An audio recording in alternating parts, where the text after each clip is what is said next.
Handicapper Steve here, handicapping the racing from Colonial Downs here on Thursday. It is the 12th of March, 2026. Gonna look at the seventh race from Colonial. But before I get on to that, remember to please follow me on X at Horse Racing Kid 5 for more selections for race courses around the world. And also join me today for some Cheltenham previews. Day three of the festival looks like it's going to be a very good card, so go check that out.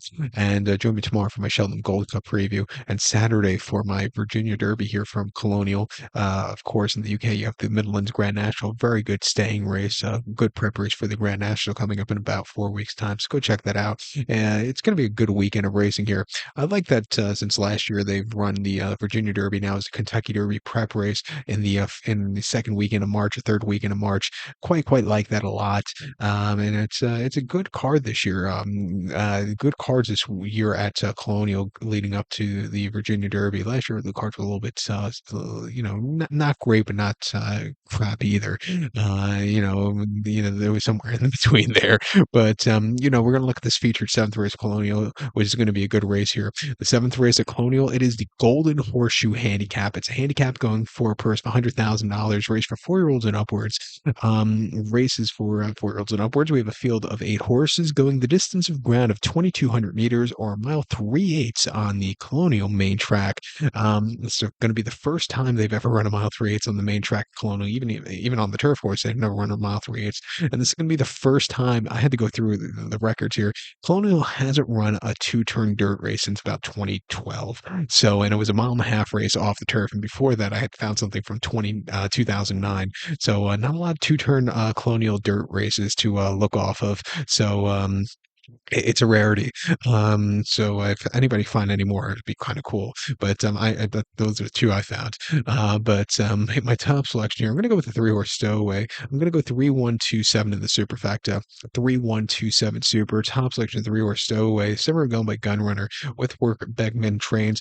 Martin Schwann gets the mount. The horse's most recent outing came in the Mineshaft Handicap at the Fairgrounds, Mile 16th in mid-February. And they finished 5th by 8 1/4 lengths that day. And he was just wide, and he just was flat. He ran very well in the race before, but he just came back against a flat competition. I think, and it was also a very tough race. He's refreshed here over a longer trip, slower, hopefully being a little bit more forwardly paced. I think he could stay for days. If he could show a quarter of what he ran two back, I think he can win. He ran terrifically in the Tenacious at the Fairgrounds over the mile 16 prior to that. He finished third by 3/4 length. It was an all-out finish. He was really closing up well late. Jareth Loveberry timed the race perfectly in defeat. You don't say that a lot, but this horse, he ran his heart out off the 2-month bench, came back with 100 buyer, and then prior to that, at the Keeneland mile 16th and optional 80, he finished second by a neck. He stalked, he had the lead, got overtaken late, but he gamed it out to the wire in defeat. A 92 buyer again to win that race here, and then at Churchill mile 8th and optional 80, he finished fourth by 3 lengths, where he just was flat that day. Since coming, he hasn't won since May of 2024. That came at Churchill 1-turn mile, where he won by a neck, where he grinded it out to the wire. After that, you can see the horse for nearly 14 months afterwards, where he refreshed at Saratoga over the Wilson Mile, where he finished second by 5 1/4 lengths, where he just was a little bit lackadaisical. Not the best beginnings also, but he's training well paced since his most recent race. Coming here at 7-2 over a longer trip, I think he can win. I think the 1-horse Digital Ops, Kylie Gaffley and Savvy can win also.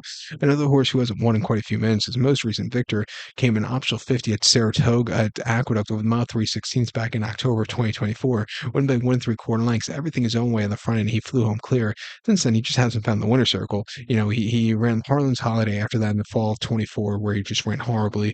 Came back to run last season at Gulfstream, where he ran an okay place in an allowance race, but then you didn't see the horse since the summer, where he was just running some good places in some good spots, and then some really crap races like the Greenwood Cup.